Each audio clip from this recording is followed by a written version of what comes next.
Sunday, the Bengals will clinch the AFC North with a win against the Steelers. It would be Cincy's second division title in the last 3 years. Back in Week 8, the Steelers not only lost the game against the Bengals, but they also lost Le'Veon Bell for the season. Stephen A., who you got in the rematch? Well, I'm going to pick the Steelers. I'm going to go with the Steelers. I think there's a level of urgency. I will concede that the Cincinnati Bengals look like the better team in terms of balance throughout the entire year on both sides of the football. But I'm going to go to the last game. When they played one another, Ben Roethlisberger had missed the previous 4 games. He had come back against the Cincinnati Bengals. He was clearly a bit rusty, and it showed because their offense was a bit anemic. The Pittsburgh Steelers pretty much for 57 minutes just held the Cincinnati Bengals to field goals. And so when I look at it from that perspective, their defense came to show up that day, and they didn't have Stephon Tuitt. They didn't have Will Allen. They're expected to have them this weekend. And over the last month, the Steelers have averaged 36 points a game. And so when I look at how prolific their offense has been, the fact that the rust is clearly worn off of Big Ben Roethlisberger, I don't expect the Steelers' offense to be what it was weeks ago against Cincinnati. But they did intercept Andy Dalton twice, although he probably is not going to do that again. I can see a turnover happening. I can certainly see that the Cincinnati Bengals will be required to put up more points than they did to win last game when they won 16-10. I'm just of the mindset that the Pittsburgh Steelers offense right now, combined with their level of urgency, combined with how prolific their offense is, I think that defense as well can do some things against the Cincinnati Bengals. And I can see the Steelers win in a relatively high-scoring game. I'm going to pick the Steelers to win this game 33-28. Wow. I'm going to remind you, Cincinnati now has the #1 scoring defense in the National Football League. They allow only 16.3 points a game. And you're saying, what are you saying, 30, what did you say, 30-something? 33-28. So, at Cincinnati, Pittsburgh's going to put up 33 on the #1 scoring defense in pro football. That's what you think, right? I would say to you that I have that strong of a belief in the Steelers' offense. Okay. I think the Steelers' offense is that mesmerizing. You know, I will give you this much. This is a great slate of NFL games this weekend, and we've talked about all these other games that we all have stakes in, obviously Dallas at Green Bay and Buffalo at Philly and New England at Houston. But this just could be the best game of the weekend that no one's really fixated on because of all the soap operas revolving around the other games.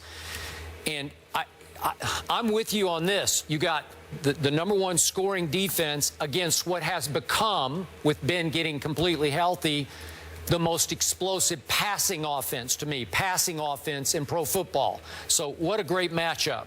I have gone back and forth here, and I finally settled on I'm going to pick the Bengals to win this game because I think they're different than they used to be. And it's been hard for me to admit that, but I keep looking at their accomplishments, their performance, their record. And I'm going to remind you, Cincinnati has lost 2 games. The one, quote-unquote, stinker at home, they lost to the Texans 10-6. Well, then the Texans kept winning, won 4 in a row, obviously 4 out of 5. And you look back at that game and you say, well, there's no real shame there. And then they went to Arizona, did Cincinnati, and lost a shootout 34-31 to Carson Palmer. No shame there. So that's it. They've lost 2 games by 4 and 3 points. So now they're up against their arch division rival, obviously. And remember, Pittsburgh has owned them over the years at Cincinnati. Pittsburgh's won, 5 of the last 6 at Cincinnati. And, I'm sorry, 4 of the last 5. And over the years, they've just owned them. It's like they're 10-2 there over the last 12 years. So at some point, Cincinnati's just going to rise up and say, that's enough of this. They did do a number on Ben, and I agree with you. I give you that. He was rusty in that game, but he was also awful. They made him look awful in that game. His QBR was 23 on scale of 100. He had 3 interceptions, got sacked 3 times. But I give you, he was just trying to get back into the rhythm of it, and now they are in high gear, man. And yet they haven't been able to stop A.J. Green, who just torches them every time. He had, in that game, 11 catches for 118 yards. And you tell me all the time, You don't trust Pittsburgh's secondary, their pass defense. I don't. Okay, so I don't. I don't either. So I think Dalton to AJ will do some more damage because it always does. So I'm not going to go as high scoring as you are, but I'm still going to go Cincinnati at home just to say we're that good. I'll go 28-24 Bengals. Well, we both have them scoring 28. I just think that the Steelers are going to go score 33 instead of 24 because I'm looking at Antonio Brown, Martavis Bryant, Marcus Wheaton, Heath Miller should be back for this game, I think. And, Skip, I can't say enough about D'Angelo Williams. This kid right here for the Pittsburgh Steelers, who's supposed to be a backup running back, who would be a #1 running back for most teams in this league. This dude right here, D'Angelo Williams, is averaging nearly 5 yards a carry. He's balling. Yeah. And I think they have a formidable running attack as well. So I can see the Steelers moving the chains. I could see them eating up some clock. I could see them getting a play or two explosive plays. With Antonio Brown, you never can rule out what they may do on special teams. I definitely think that Cincinnati is going to put up some points. They're not going to score 16, and they're not going to go, almost more than 57 minutes scoring just 9 points or something along that range like they did last game. But I do believe it's one of those situations where even though they're going to put up some points, I think the Steelers with a level of urgency, being 3 games back, knowing they lose this game, they lose the division, knowing they lose this game, they could potentially jeopardize their playoff aspirations from the wild card perspective because the Kansas Cities, the New York Jets of the world and others are coming. And not only that, if they were to lose this game and Indy and the Texans were to win, then you got a situation where you could end up, not with Indy's case because they shellacked Indy, but you could jeopardize so much. So I think there's a level of urgency that gets attached to this game for the Steelers as well.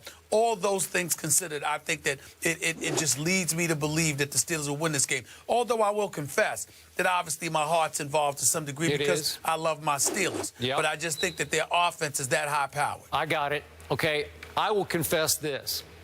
I'm just not an Andy Dalton fan, and so I can't sort of wrap my arms around picking them in this game, though I am, because I've just never quite believed in him.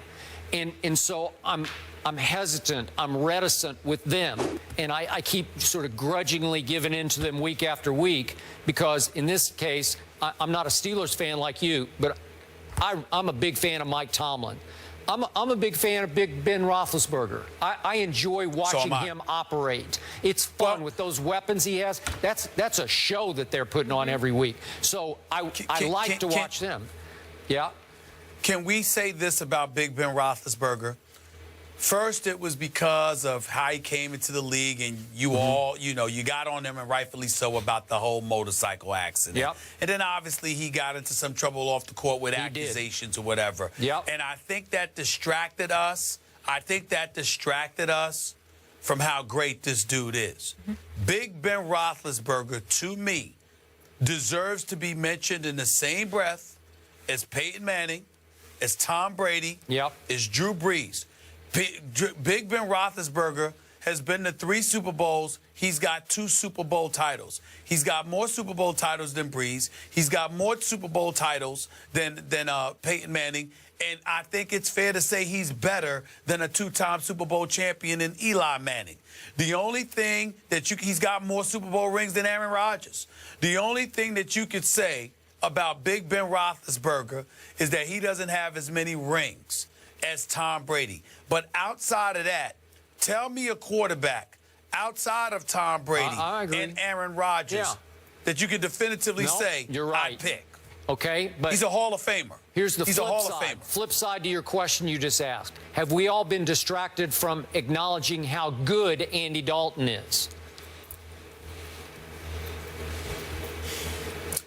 No. And the reason why is because we have to measure you by what you do once that 16-game regular season is over. Okay. When you talk about greatness, it's what you do when it counts most that matters. And what counts most is the postseason. Now, you got to win games to get there. But I think that's about Marvin Lewis. Hugh Jackson, the coaching staff, the defense that he's had with him, A.J. Green, Jeremy Hill, and Giovanni Bernard, all of that stuff. But the postseason is where your money is made. Andy Dalton doesn't have a single playoff victory. We know he's good, meaning talented. Yep. But you don't deserve to be mentioned in the same breath as folks where, we're not appreciating him enough. Win a damn playoff game. I'm not knocking him, but win a damn playoff game. All right, but we don't have time for you to respond to this, but I will point out, in fairness, Roethlisberger lost a playoff game to Tim Tebow, just for the point of order. Oh, now we got to go to break. We got to go to break. Yeah. And let me add this. Andy Dalton and the Bengals can clinch their 5th straight playoff berth this weekend, joining only Joe Flacco as the only starting quarterback to make the postseason in each of his first 5 seasons. Obviously, Stephen A. alluding to what he needs to get over the hump and now win one of these playoff games. Look who's here. It's a rematch of Dez's no catch against Green Bay. Will the Cowboys get redemption? Is Darren Woodson going to pick against his squad? What does he want? He's back. Wasn't he on yesterday? That was a catch. Did I fall asleep and dream? You did it. You chose him. He was horrible. How about them Cowboys? Oh, whatever. I don't know what he's doing. He tap danced like the late, great Gregory Hines.